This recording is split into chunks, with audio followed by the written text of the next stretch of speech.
It is important that you understand how to deal with an angry customer. An upset customer, you can say, we call them irate customers. Do you know why? You could be an irate customer, or you have been an irate customer. And now it is important to know that irate customers are not just angry people.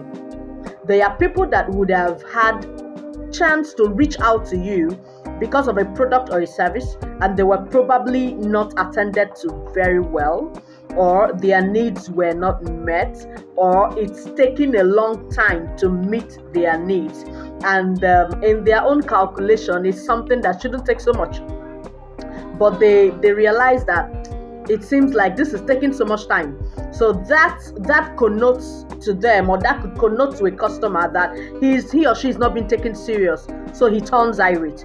Now, I remember years ago when I was in the inbound team in my former organization, when I had to attend to irate customers, over the phone at that time. I remember that not once, not twice. Sometimes you will have customers that are so angry that they tend to abuse me. They abuse my family. Some will say, "You don't know what you're saying. I've been talking about this. I've been reaching out for the past, how many times, and then you're still telling me the same thing. Network is not working. I need to have this done, and I can't do this, and you're there sitting there and telling me trash." I remember that those days I would start crying for real. And then my team leader then would be like, "Okay, Chinelo, calm down, take it easy, put the call on hold, and then get yourself." So it's either she comes, takes over the call, or she tells me to go refresh and come back, take a deep breath, continue with the call. To learn that, number one, this customer is actually not angry at you. The customer is angry because of the poor service that he or she has received. So the customer is angry because he feels he has the right, and he's the king, so he has the right to what he's asking for. Okay? All right. So the first thing that the irate customer wants you to do is to listen. Yes, please. Listen and empathize. Okay, remember we talked about active listening as one of the skills that we should have as customer experience experts.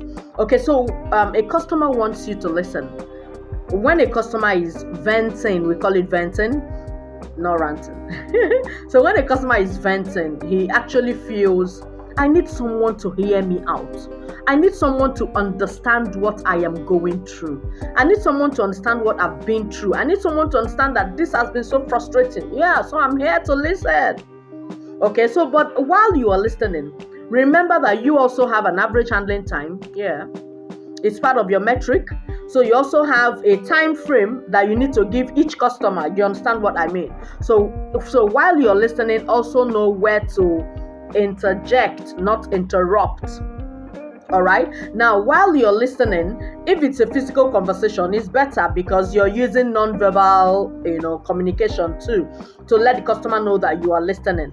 Okay. But if it's over the phone, over emails, over chats, you need to be very professional about it. The second thing that you should do, when you're handling an irate customer, is to apologize. Really. When you listen and you empathize, apologize. Take responsibility. The truth is that sometimes the customer may be at fault, but you can't tell an angry person that you wouldn't have done this, you didn't do it correctly. That's wrong. You don't have to do that. So take responsibility, stand in for your organization, and then apologize to the customer. Customer wants to know that, in as much as, fine, this went wrong, all right, but I am apologizing because I want you to feel valued. The customer will feel valued when you apologize. The customer will feel that he is important to you when you apologize. And you know what that does to your company, yeah? The third thing to do, now the customer is angry because he wants a solution.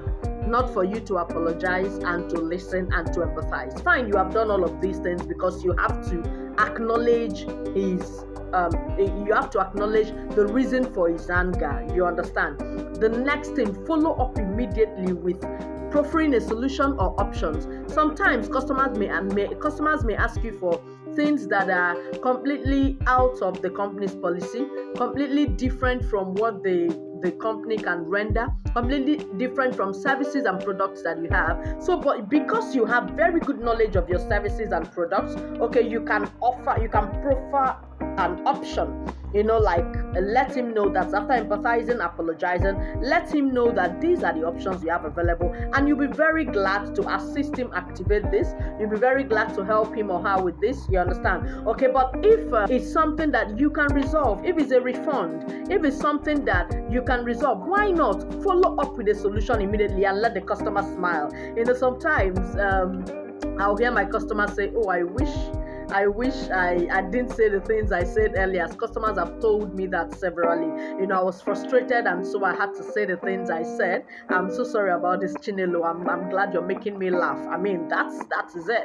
That's what it should be. Or you hear customers say, "I wish I met you earlier, but I'm glad that the issue has been resolved now. Can I have your personal number?" Okay, so but that's aside. Now, the customer actually wants a solution. So please go ahead and provide a solution. If it's a solution that cannot be done right there at your table, please go ahead and explain.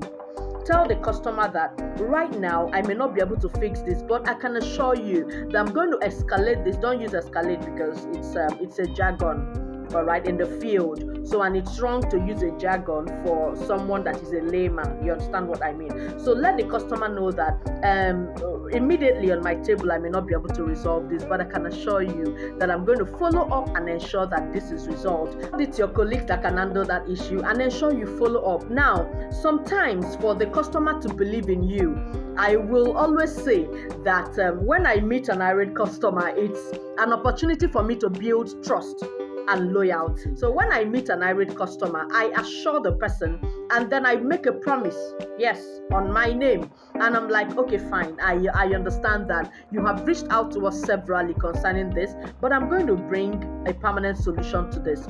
All right, okay, I'm going to give you a call. It's something that I may not be able to resolve on my table right now as we speak, but not to worry. By 4 p.m. today, will you be available? I want to give you a call because I want to follow up and ensure that this is resolved, and then I will call you at that time. And the customer will be like, I've been hearing this thing since you said. You'll be like, no, you're speaking with Nelo, and I can assure you that it's going to be different. I'm going to give you a call. Please expect my call. All right. So when you have specified the customer, if you have compensation, if there is a compensation, a gift, from your organization that you can give the customer, please feel free to do that, at least to compensate the customer, specify the customer, and then let him or her go. All right. Now, 4 o'clock comes and you have not come up with a solution. Please go ahead and call. You have already put up a promise. So when you call, you let the customer know, explain, communicate, let the customer know that, all right, Mr. Abdul, I am excited to reach out to you. I'm sorry that for now we're still unable to, fix the situation, but I can assure you that we are on top of it. All right. Let him know how far you have come, what you have done, and then give him a time frame. Okay, but I can assure you that before 8 p.m. today or before you wake up tomorrow morning, I'm still going to give you a call, all right, once it is resolved, and then to follow up to ensure that you are enjoying the service. Understand? So this gives the customer the trust that he needs. All right, so follow up and follow through. Is that okay? All right, so all the while that you were doing this, it's expected that you remain calm and professional. Even if the customer is ranting and you're putting up your best behavior, and in your mind you'll be like, if you meet me outside, you can't talk to me like this. It's because I'm trying to be professional. Sometimes you feel that way, or you look at yourself and you're like, this person is just the age of my younger sister, really. And but you must remain calm and professional as a customer experience expert in whatever capacity you're functioning. Another thing I'll add here is confirm or check if this complaint by this customer is a trend in your organization. If it's a trend, Then to avoid having a lot of irate customers, flag it, or escalate it so that the issue will be resolved, so you won't have to, get unnecessary repeated calls, because of a particular issue. So check if it's a trend, flag it, and let it be resolved. Now, while handling irate customers can be frustrating, really, okay, I see it as an opportunity for you to show your integrity, to build trust, to build loyalty. I see it as an opportunity to make your organization stand out, amongst every other organization. You know that on the basic, you have to be calm and professional, and then apply your active listening skills, empathize with the customer, and then a profile solution. Apologize, profile solution, and I can assure you that you will leave the customer a loyal customer, because he will have to come back, and not just come back, he will bring his family members. Thank you.